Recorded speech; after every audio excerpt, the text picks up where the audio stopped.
શું તમારી દુકાન, મકાન, ઓફિસ કે ફેક્ટરી આગથી સુરક્ષિત છે? તાજેતરમાં જ આઘાતજનક આગના બનાવો જોઈએ તો 2024માં રાજકોટના એક ગેમ ઝોનમાં આગ લાગતા 27ના મોત, અમદાવાદની એક બિલ્ડિંગમાં આગ લાગી અને ફાયર એક્ઝિટ બંધ, સુરતના એક ક્લાસીસમાં આગ લાગતા 22 વિદ્યાર્થીના મોત.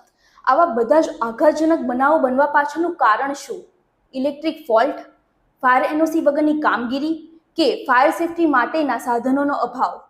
તો શું હજુ પણ તમારી પાસે આગથી બચવા માટેનો પ્લાન નથી?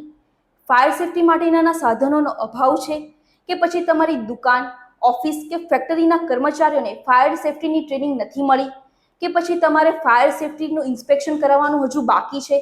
તો આજે જ ઓરા એન્વાયરમેન્ટલ સર્વિસીસ પ્રાઇવેટ લિમિટેડનો સંપર્ક કરો અને તમારી સુરક્ષાની ખાતરી કરો, કારણ કે જીવન અને મિલકતનું રક્ષણ એ હવે પસંદગી જ નહીં પણ આપણી ફરજ છે.